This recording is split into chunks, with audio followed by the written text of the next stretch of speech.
మన జాతీయ గీతమైన వందే మాతరంకి కొత్త రూల్స్ వచ్చాయి. అన్ని 6 స్తోత్రాలు పాడాలి. అది కూడా జనగణ ముందు పాడాలి. అసలు ఈ కొత్త రూల్స్ ఏంటో ఈ వీడియోలో కంప్లీట్ గా తెలుసుకుందాం. రీసెంట్ గా మన యూనియన్ హోమ్ మినిస్ట్రీ కొత్త గైడ్ లైన్స్ సెట్ చేసింది. ఇదెందుకు అంటే వందే మాత్రం 150 ఇయర్స్ పూర్తయిన సందర్భంగా తీసుకొచ్చిన చేంజెస్ ఇవి. బంకిం చంద్ర చటర్జీ రాసిన ఈ పాటలోని అన్ని స్తోత్రాలు అఫీషియల్ వర్షన్ గా డిక్లేర్ చేశారు. అంతేకాదు ఈ పాటని పాడడానికి సమయాన్ని సుమారుగా 3 నిమిషాలు 10 సెకండ్ కి ఫిక్స్ చేశారు.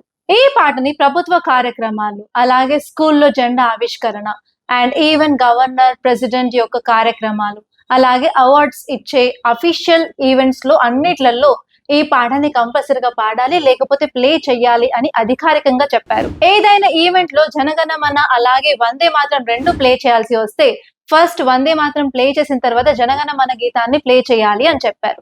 అంతేకాదు ఈ పాట ప్లే అయ్యేటప్పుడు కంపల్సరీ అందరూ అటెన్షన్ లో నిలబడాలి అని చెప్పారు. అండ్ ఇన్ కేస్ ఈ సాంగ్ ని రీల్స్ లో కానీ, మూవీస్ లో కానీ, డాక్యుమెంటరీస్ లో కానీ ప్లే చేసినప్పుడు నిలబడని అవసరం లేదని చెప్పారు. ఇది మన దేశభక్తి, సాంస్కృతిక విలువలను గౌరవించే ఒక కొత్త నియమం. వందే మాత్రం గురించి కొన్ని బేసిక్స్ చూసినట్లయితే ఈ పాటని 1870s లో బంకిం చంద్ర చటర్జీ రాశారు. అండ్ ఈ పాట రాసినప్పుడు యూజ్ చేసిన లాంగ్వేజ్ సంస్కృత్ తో కలిసి బెంగాలీలో రాశారు. ఈ పాటని 1882లో ఆయన నవల అయిన ఆనంద్ మత్ లో పబ్లిష్ చేశారు. అండ్ ఈ నవల సన్యాసి రెబేలియన్ గురించి రాసినది.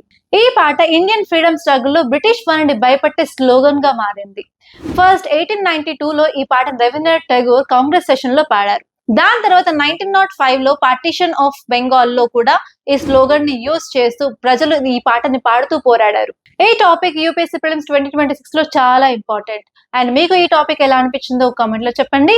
అలాగే మీకు ఈ వీడియో నచ్చినట్లయితే లైక్ చేయండి, షేర్ చేయండి. అండ్ మరిన్ని అప్డేట్స్ కోసం మన ఛానల్ సబ్స్క్రైబ్ చేసుకోండి.